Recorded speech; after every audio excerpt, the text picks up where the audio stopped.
Hello বন্ধুরা, সবাই কেমন আছো? আশা করি সবাই খুব ভালো আছো। আর আমার চ্যানেলে অনেক অনেক স্বাগত জানাই তোমাদের। তো আজকে ছিল দ্বিতীয় দিন, আর অ্যাকচুয়ালিতে দ্বিতীয় দিন না, হিসেব মতো 3 দিন। একদিন তো আমাদের ওয়েস্টই হয়ে গেছিলো, কারণ আস্তে আস্তে সন্ধে হয়ে গেছিলো। তো যাই হোক, আজকে সকাল সকাল আবারও রেডি হয়ে গেছি, কারণ ঘুরতে যাব। আর আজকের ব্রেকফাস্টটা কিন্তু আমাদের ছিল চিড়ের পোলাও, সাথে অমলেট, আর ওদিকে জুস। তো কিছুক্ষণের জন্য খাবারটা সাইডে রেখে চলে এসেছিলাম ব্যালকনিতে। আর জানো তো, আমি বাড়িতেই ভেবে এসেছিলাম যে এখানে একটু এসে ফটোশ্যুট করব। তো এখানে একটু শাড়ি পরেছিলাম, আর শাড়িটা ভীষণই সুন্দর ছিল। আর এটা কিন্তু আমার একদম নতুন শাড়ি ছিল, আজকেই ভাঙলাম। আর জায়গাটা এতটাই সুন্দর যে আমি ফটোশ্যুট না করলে আমার মন সত্যিই একদম শান্তি হতো না। আমি আগে দিয়েই ভেবেছিলাম একটু এখানে এসে ফটো তুলব, আর ফটোগুলো সেই সুন্দর এসছে। তোমরা আসলে অবশ্যই এখানে ফটো তুলো, তোমাদেরও কিন্তু ফটো খুব ভালো আসবে। আর আমি না পুরো জমে গেছিলাম। এক তো এই ঠান্ডা, তারপরে নাকি পরেছি শাড়ি। বাপরে বাপ, কী যে ঠান্ডা লেগেছে সেটা আমিই জানি। আর এই যে আবারও ড্রেস চেঞ্জ করে নিয়েছি। ড্রেসটা চেঞ্জ না করলে আমার পক্ষে সম্ভব ছিল না শাড়ি পরে যাওয়া। যা ঠান্ডা, বাপরে বাপ।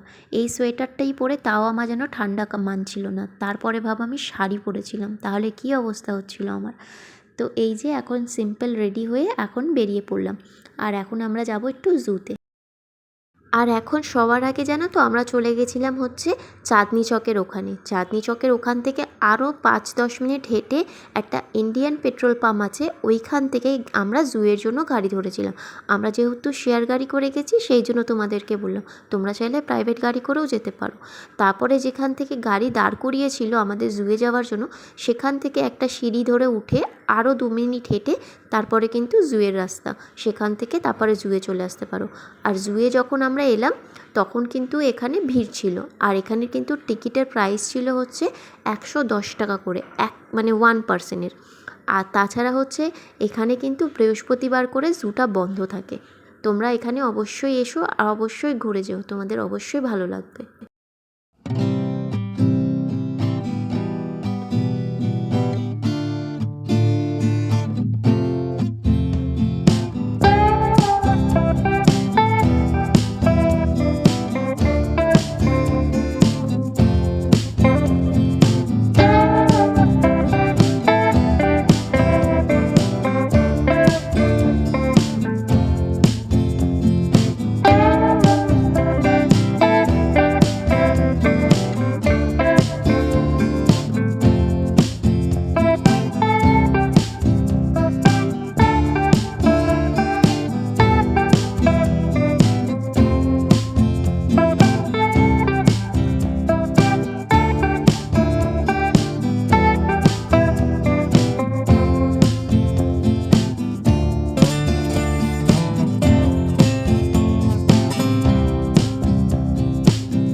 তো বেশ কিছুটা এগিয়ে এসে একটা জায়গায় চলে এসেছিলাম, সেখান থেকে কিন্তু তোমার মিউজিয়াম যাওয়া যায়। আর মিউজিয়ামের ভেতরেও কিন্তু বেশ অনেক কিছু আছে দেখার মতো। এখানে ফার্স্ট অফ অল ছিল তোমাদের যারা পাহাড়ি এলাকায় যায়, মানে পাহাড়ি এলাকায় না, যারা বরফের দেশে যায় তাদের কিন্তু এখানে, যারা ট্রেকিংয়ে অ্যাকচুয়ালিতে যায় তাদের ব্যাপারে সব ডিটেলসে এখানে সমস্ত কিছু ছিল। আজ অবধি যারা যারা গেছে তাদের ব্যাপারে সমস্ত কিছু ডিটেলসে লেখা আছে। তো বেশ আমি পড়ছিলাম মন দিয়ে জিনিসগুলো। তাছাড়াও এখানে এদেরকে বলতে হবে, যারা যারা আজ অবধি গেছে, কত সাহসী। আমরা নর্মালি একটু পাহাড়ি এলাকায় উঠতে গেলে আমাদের কতটা কষ্ট হয়, আর এরা তো ভাবো মানে বরফের জায়গা যাচ্ছে, তাহলে ঠান্ডাও নিচ্ছে এদিকে, মানে আরও শ্বাসকষ্টের যে প্রবলেমটা হয় পাহাড়ি এলাকায় গেলে সেটাও নিচ্ছে, সমস্ত কিছুই করছে। আর এইখানে ছিল নানা ধরনের সুন্দর সুন্দর পাথর, যেগুলো তো আমি সত্যিই জানতাম না এত ধরনেরও পাথর রয়েছে। আর সেগুলো সব সময় যে অ্যাভেলেবেল পাওয়া যাবে সেরকমও পাথর না, খুব কস্টলি কস্টলি পাথরও রাখা রয়েছে। তারপরে এই আর একটা জায়গায় চলে এসেছিলাম যেখানটা, এগুলো কি মুরগিই ছিল মেবি, কিন্তু দেখে অনেকটা পাখি পাখি ফিল হচ্ছিলো জানো তো। এখানে মুরগি না পাখি তোমরা ফার্স্টে বুঝতেই পারবে না। তো এটা তো দেখে মনে হচ্ছে মুরগিই আছে। আর বেশ ভালো, যেহেতু এগুলো কালারফুল, সেগুলো সেহেতু আর কি দেখতে ভালো লাগছিলো জিনিসগুলো। আর এইটা দেখো, এইটা কি তোমরা বলো তো পাখি না মুরগি? আমি তো এখনও কনফিউজড, বুঝতেই পারছি না। পাটা দেখে মনে হচ্ছে একবার মুরগি, কিন্তু ওর গায়ের কালারটা সমস্ত কিছু দেখে বুঝতেই পারছি না এটা মুরগি না পাখি। তোমরা যদি জানো আমাকে একটু জানিও। আর ওই দিকে দেখো আসছি, আর এটা ওর বেস এন্ট্রি ছিল। হেভি লাগছিল দূর দিয়ে দেখতে, মনে হচ্ছিল বলে না শের আয়া, অ্যাকচুয়ালিতেই দেখে মনে হচ্ছে শের আয়া। আর ওকে দেখে কি ভালো লাগছিল, লোকে তো একদম চিৎকার শুরু করে দিয়েছিল। যদিও এদের কাছে এলে চিৎকার করতে বারণ করে, যেহেতু এরা একটু ভায়োলেন্ট টাইপ। তো ভায়োলেন্ট টাইপ তো কি তোমরা তো জানোই, বাঘের কথা বলছি। তো দেখো এখানে কীরকম সুন্দর করে হেঁটে যাচ্ছে। আর এইটা যদি খোলা থাকতো খাঁচাটা, কোনো মানুষ এত সাহস করে এখানে দাঁড়াতেই পারতো না, ভিডিও তো ছেড়েই দাও। তারপরে আর একটা জায়গায় এসে এখানে দেখছিলাম এগুলো হাস্কি টাইপ বলছি, মানে আমার হাস্কি লাগছিল, আমার বর বলছিল শিয়াল, কিন্তু ওকে তো দেখে আমার হাস্কিই মনে হলো। আর এখানে ছিল বাঁদর। আর এইটা একটা হিমি বলে একটা কিছু আছে, যে মুখ গুজে একদম গাছের ওপরে শুয়ে আছে, যার জন্য ওর মুখটা ভালো করে বুঝতেই পারলাম না। আর এইখানে দেখো অনেক সুন্দর সুন্দর মাছ ছিল, আর এই মাছটা কিন্তু আমার নিজের বাড়িতেও ছিল, এখন যদিও নেই। আর এই মাছটা কিন্তু বেশ বড় হয়। তো ওখান থেকে অনেক কিছু দেখে নেওয়ার পরে চলে এসেছিলাম, অপোজিটেই একটা দোকান ছিল ফুড অ্যান্ড কার্ট বলে, সেখানে কিন্তু চলে এসেছিলাম। আর সেখানে এসে একটু গরম গরম চাউমিন খেলাম আর ভিউটাকে এনজয় করছিলাম। ও তারপরে কিন্তু ওখান থেকেই আমরা চলে এসেছিলাম হ্যাপি ভ্যালি। হ্যাপি ভ্যালি হচ্ছে কিন্তু চায়ের একটা গার্ডেনের জায়গা, যেটা খুবই সুন্দর, খুবই ভালো একটা বলতে পারি। নর্মালি হ্যাপি ভ্যালি অনেক রকমভাবেই যাওয়া যায়, কিন্তু এইটা আমি একদম নতুন আবিষ্কার করেছি বলতে পারো। যদি চাও তোমরা আমার মতো করেও আসতে পারো। জুয়ের থেকেই কিন্তু একদম অপোজিট পারে কিন্তু একটা সিঁড়ি নেমে যাচ্ছে, সেখান থেকে কিন্তু তোমরা যেতে পারো।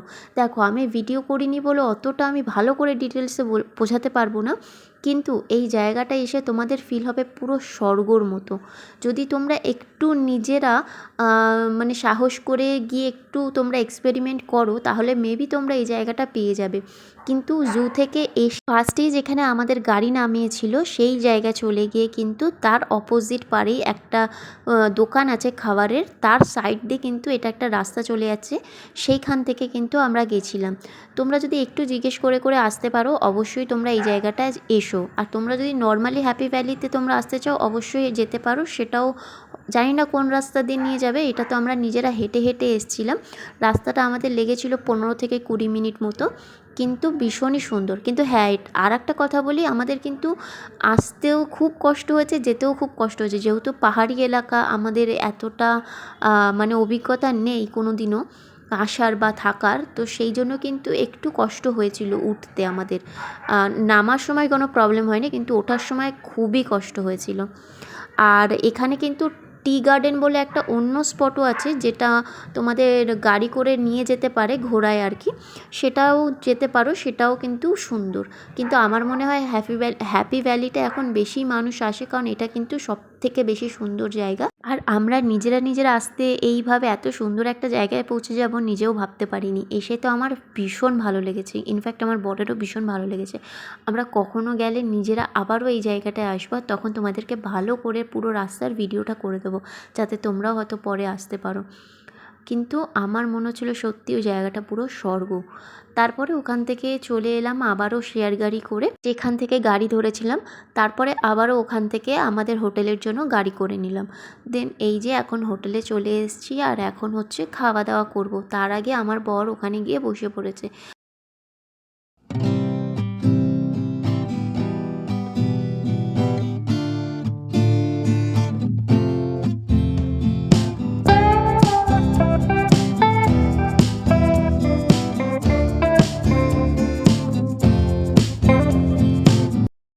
তারপরে আমরা এখানে আমাদের খাবার অর্ডার করে দিই, আর সেদিনকেও একদম নর্মাল মাছ ভাত এরকম অর্ডার করেছিলাম। আর সত্যি এখানের হোটেলের খাবারটা আমি বারবার বলছি ভীষণ ভালো, তোমরা অবশ্যই এখানে এসে খাবে, অবশ্যই ভালো লাগবে, তোমরা বাইরে দিয়ে খাবে না। আর এখানে খুব কম টাকায়, যে খুব একটা হাই প্রাইস আছে সেরকমও না, নর্মালি ভালো খাবারও, আর তার সাথে প্রাইসটাও ঠিকঠাক আছে। আর এই যে দুজনে মিলে একটু বসে পড়লাম শান্তি করে লাঞ্চ করতে। তো লাঞ্চ করছিলাম আর সাথে টিভি দেখছিলাম। ও আর বন্ধুরা, তোমাদের যদি কোনো রকম কোনো কিছুর জন্য প্রশ্ন থাকে আমাকে জিজ্ঞেস করো, আমি তোমাদেরকে ভালোভাবে অ্যান্সার করে দেবো। যদিও আমি সব কিছু বোঝাতে পেরেছি কি না জানি না, সেটার জন্যই বলছি যদি কোনো রকম তোমাদের মনে কোনো প্রশ্ন থাকে তোমরা আমাকে বলো, আমি তোমাদেরকে অবশ্যই বলবো। তো এই যে খাওয়া দাওয়া করার পরে এই যে রেস্ট করছি আর এখানে টিভিও দেখছি, আর দেখতে দেখতে সন্ধেও হয়ে গেছে। তো আজকের মতো ভিডিও এতটুকুই রাখলাম, কালকে আবার দেখা হচ্ছে, টাটা।